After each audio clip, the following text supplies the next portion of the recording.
जय हिंद दोस्तों, आज फिर से एक नए क्लास में स्वागत है जिसमें आज हम पढ़ने वाले हैं सेमेस्टर 2 का MJC 2 जो कि साइकोलॉजी सब्जेक्ट का होने वाला है। जो कि इसमें आज हम कराने वाले हैं यूनिट 3 करने वाले हैं आज। यूनिट 2 और यूनिट 1 जो है मैं ऑलरेडी करा दिया हूँ, आपको नीचे डिस्क्रिप्शन में उसका लिंक देखने को लिए मिल जाएगा।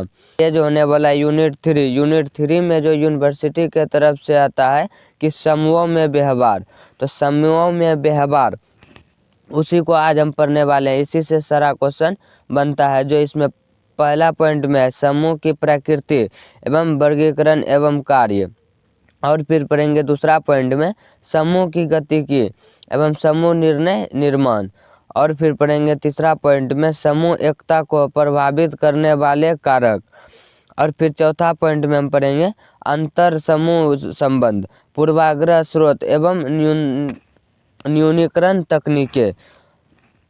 तो चलिए अब क्लास को शुरू करते हैं। अगर आप लोग इसका PDF सुनना चाहते हैं तो मेरा व्हाट्सएप नंबर नीचे डिस्क्रिप्शन में दिया गया है, आप लोग वहां से मंगा सकते हैं, या फिर टेलीग्राम चैनल का भी लिंक नीचे डिस्क्रिप्शन में मिल जाएगा, आप लोग वहां से भी डाउनलोड कर सकते हैं। तो चलिए ये अब क्लास को शुरू करते हैं।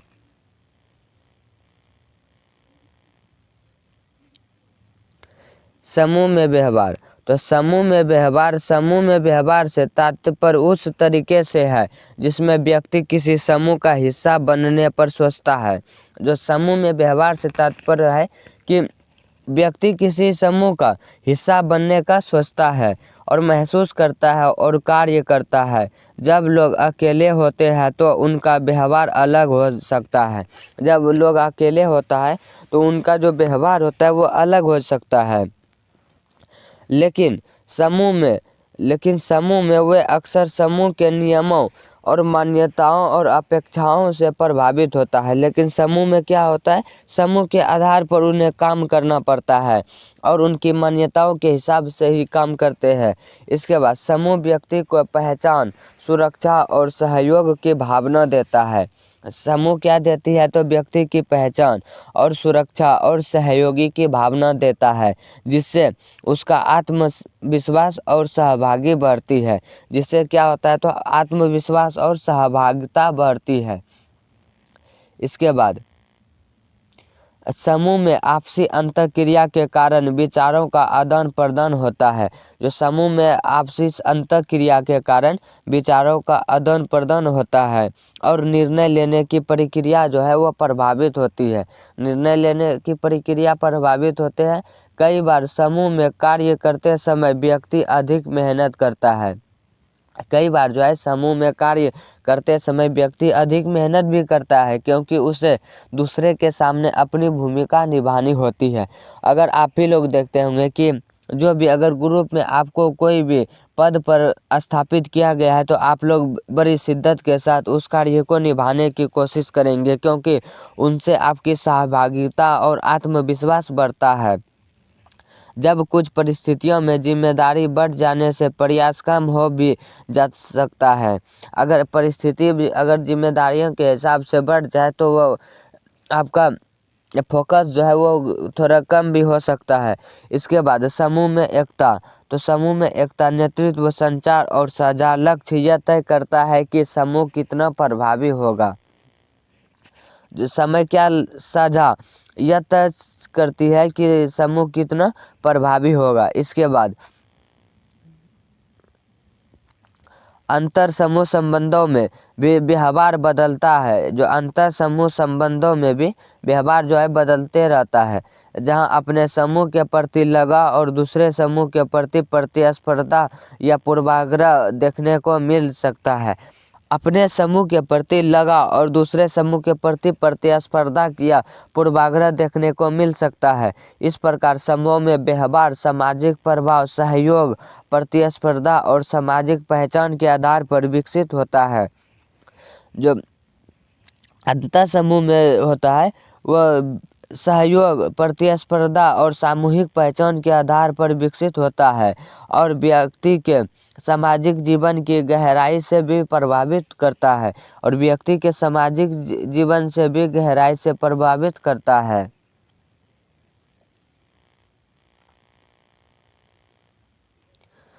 इसके बाद चलिए देखते हैं इसमें पहला पॉइंट में है समूह की प्रकृति एवं वर्गीकरण एवं कार्य। तो समूह ऐसे दो या दो से अधिक व्यक्तियों का संगठित समूह होता है। तो समूह क्या होता है?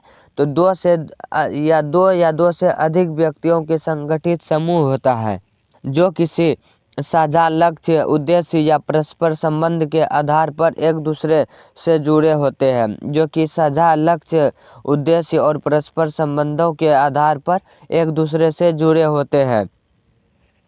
सामाजिक मनोविज्ञान में समूह को व्यक्ति के व्यवहार को समझने की मूल इकाई माना जाता है। जो सामाजिक मनोविज्ञान में समूह को व्यक्ति के व्यवहार को समझने की मूल इकाई को माना जाता है, क्योंकि व्यक्ति का अधिकांश व्यवहार समूह के संदर्भ में ही प्रकट होता है। क्योंकि इसमें जो है व्यक्ति का अधिकांश व्यवहार समूह के संदर्भ में ही प्रकट होता है। इसके बाद है इसमें समूह की प्रकृति की बात करें तो इसमें पारस्परिक निर्भरता, साझा पहचान, सामूहिक लक्ष्य और नियमित अंतःक्रिया प्रमुख विशेषता होती है। इसमें जो है समूह प्रकृति की बात करें तो इसमें पारस्परिक निर्भरता, साझा पहचान और सामूहिक लक्ष्य और नियमित अंतःक्रिया प्रमुख विशेषताएं होती है। समूह व्यक्ति को सुरक्षा, पहचान और सामाजिक समर्थन प्रदान करता है। तो समूह क्या करता है? तो सामाजिक सुरक्षा और सामाजिक पहचान भी प्रस्तुत करता है। इसके बाद समूह का वर्गीकरण विभिन्न आधारों पर किया जाता है। जो समूह का वर्गीकरण है वो विभिन्न आधारों पर किया जाता है। तो प्राथमिक समूह जैसे परिवार और मित्र मंडली में घनिष्ठ संबंध होते हैं। यह होता है प्राथमिक समूह, जो प्राइमरी ग्रुप कहा जाता है। जैसे परिवार और मित्र मंडली, ये होता है प्राइमरी ग्रुप, जो घनिष्ठ संबंध होते हैं। जबकि द्वितीय समूह जैसे संगठन या संस्थान अनौपचारिक, औपचारिक संबंधों पर आधारित होते हैं। इसके बाद इसके अतिरिक्त औपचारिक और अनौपचारिक समूह सदस्यता एवं संदर्भ समूह भी समूह के महत्वपूर्ण प्रकार है। इसके क्या क्या प्रकार है? तो औपचारिक एवं अनौपचारिक समूह सदस्यता एवं संदर्भ समूह भी समूहों के महत्वपूर्ण प्रकार है। इसके बाद समूह के कार्यों में व्यक्ति को सामाजिक पहचान देना, सामाजिक मानदंड स्थापित करना, निर्णय निर्माण में सहायता करना तथा भावनात्मक समर्थन प्रदान करना शामिल है। इसमें जो है क्या क्या शामिल है? तो निर्णय निर्माण करना और सामाजिक मानदंड स्थापित करना, इसके बाद सहायता करना और भावनात्मक समर्थन करना, यही सब समूह के कार्यों में स्थापित है। इसके बाद समूह समाजीकरण की प्रतिक्रिया को भी मजबूत करता है। जो सामाजिक समूहकरण है वो समूह समाजीकरण की प्रक्रिया को भी मजबूत करता है, जिससे व्यक्ति समाज के नियमों को सीखता है। जिससे व्यक्ति जो है समाज के नियमों को सीखता है और समाज के नियम के आधार पर चलता है। और फिर दूसरा पॉइंट में है समूह गतिकी एवं समूह निर्णय निर्माण। तो समूह गतिकी से आशय समूह के भीतर होने वाली मनोवैज्ञानिक प्रतिक्रियाओं और अंतःक्रियाओं से है। तो समूह गतिकी से आशय समूह के भीतर जो होता है कार्य, वही मनोवैज्ञानिक प्रक्रियाओं और अंतःक्रियाओं से है। इस अवधारणा को वैज्ञानिक रूप से विकसित करने का श्रेय कर्ट लेविन को दिया जाता है। जो इस अवधारणा को वैज्ञानिक रूप से जो विकसित करते हैं वह श्रेय कर्ट लेविन को दिया जाता है, जिन्होंने यह बताया कि समूह व्यक्ति के व्यवहार को गहराई से प्रभावित करता है। उसने जो बताया कि व्यक्ति को जो है समूह के व्यवहार को गहराई से प्रभावित करता है। इसके बाद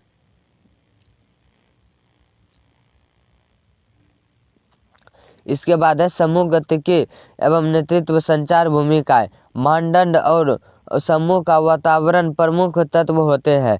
जब समूह के सदस्य मिलकर कार्य करते हैं तो उनमें सहयोग, प्रतिस्पर्धा, अनुरूपता और संघर्ष जैसी प्रतिक्रियाएं देखने को मिलती है।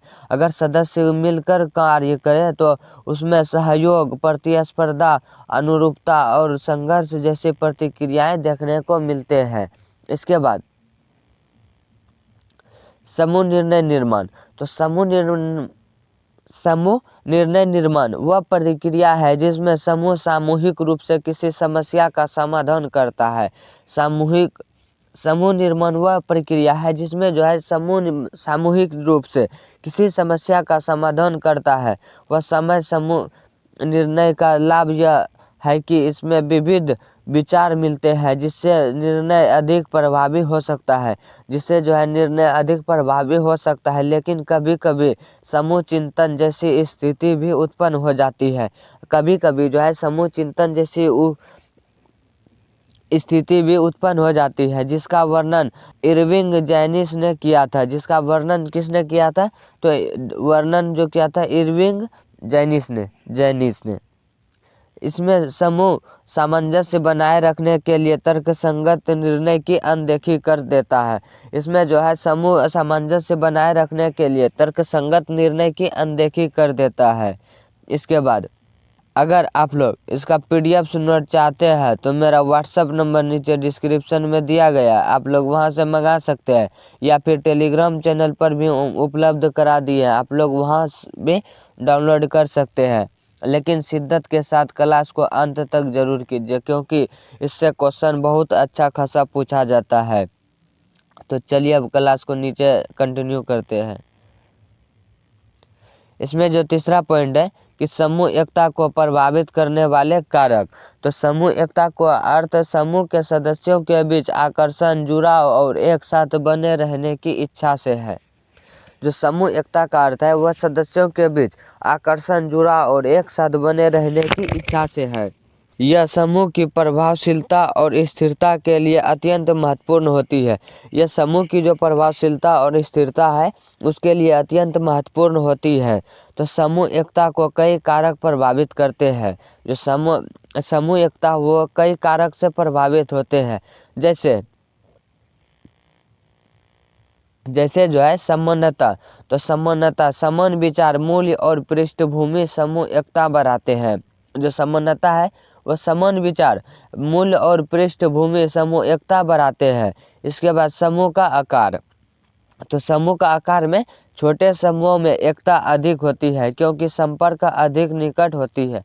जो समूह का आकार है वह छोटे समूह में एकता अधिक होती है और बड़े में कम होती है क्योंकि जो छोटे आकार में होते हैं उसके संपर्क में अधिकतम निकट होती है। इसके बाद सफलता का अनुभव। तो सफलता का अनुभव, जब समूह अपने लक्ष्यों को प्राप्त करता है तो सदस्यों का विश्वास और जुड़ाव बढ़ता है। अगर कोई भी टीम अगर अचीव कर लेता है कुछ बड़ा तो वह सभी को मोटिवेट मिलता है और विश्वास भी बढ़ता है और जुड़ाव भी बढ़ता है। इसके बाद बाहरी खतरा या प्रतिस्पर्धा। तो बाहरी चुनौती समूह को और अधिक एकजुट कर सकती है। जो बाहरी चुनौती है वह समूह को बहुत एकजुट कर सकती है।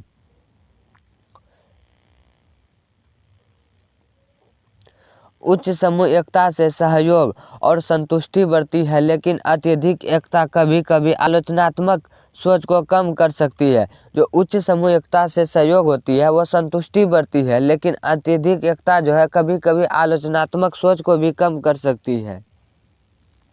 इसके बाद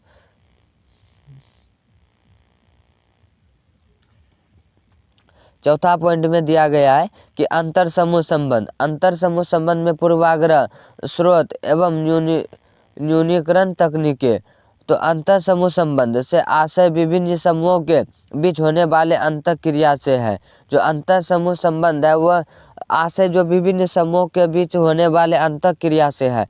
कई बार ये संबंध सहयोग पूर्ण होते हैं, कई बार जो है इसका सहयोग पूर्ण संबंध होते हैं लेकिन कई स्थितियों में प्रतिस्पर्धा और संघर्ष भी देखने को मिलता है। जो कई स्थितियों में जो है प्रतिस्पर्धा और संघर्ष भी देखने को मिलता है।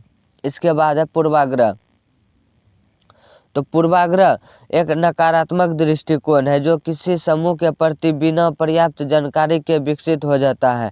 पूर्वाग्रह का जो अर्थ है कि वह नकारात्मक दृष्टिकोण, इसका शॉर्ट में कहा जाए तो यह नकारात्मक दृष्टिकोण ही पूर्वाग्रह कहलाता है जो किसी समूह के प्रति बिना पर्याप्त जानकारी के विकसित हो जाता है। इसके स्रोतों में सामाजिक सीख, रूढ़िवादिता, प्रतिस्पर्धा और संस्कृति में प्रभाव शामिल है। इसमें क्या क्या शामिल है? तो सामाजिक सीख में रूढ़िवादिता, प्रतिस्पर्धा और सांस्कृतिक प्रभाव भी शामिल है। तो प्रसिद्ध अध्ययन पर शरीफ के रॉबर्ट्स कैब एक्सपेरिमेंट ने दिखाया कि सीमित संसाधनों की प्रतिस्पर्धा समूह संघर्ष को बढ़ाती है। इसके बाद तो पूर्वाग्रह को कम करने के लिए कई तकनीकें अपनाई जाती है। पूर्वाग्रह को अगर कम करना है तो वो कई तरीका अपनाई जाती है। जिसे इसमें पहला पॉइंट में है संपर्क परिकल्पना। तो संपर्क परिकल्पना, सकारात्मक संपर्क से पूर्वाग्रह घटता है। जो संपर्क परिकल्पना है वह सकारात्मक संपर्क से पूर्वाग्रह घटता है। इसके बाद दूसरा पॉइंट में सहयोगात्मक लक्ष्य। जब समूह साझा लक्ष्य या काम पर करते हैं तो संबंध बेहतर होते हैं। अगर जब समूह जो है साझा लक्ष्य पर काम करते हैं तो उनके संबंध बेहतर होते हैं। इसके बाद इसमें तीसरा पॉइंट में जो दिया गया है कि शिक्षा एवं जागरूकता, तो रूढ़िवादिता को कम करने में सहायक होती है। ये जो शिक्षा में एवं जागरूकता है वो रूढ़िवादिता को कम करने में सहायक होती है। इसके बाद इन उपायों से सामाजिक सामंजस्य और आपसी समझ को बढ़ाया जा सकता है। इसके कारण से सामाजिक सामंजस्य को और आपसी समझ को बढ़ाया जा सकता है। आई होप आप लोगों को क्लास पसंद आया होगा। अगर पसंद आया है तो एक लाइक ज़रूर करें और अपने दोस्तों के साथ शेयर ज़रूर करें ताकि उसका भी तैयारी बेहतर तरीके से हो सके। अगर आप लोग इसका PDF नोट चाहते हैं तो मेरा व्हाट्सअप नंबर नीचे डिस्क्रिप्शन में दिया गया, आप लोग वहां से मंगा सकते हैं, या फिर टेलीग्राम चैनल पर भी हम उपलब्ध कर दिए हैं, आप लोग वहां से भी डाउनलोड कर सकते हैं। तब तक के लिए जय हिंद, मिलते हैं अगले क्लास में।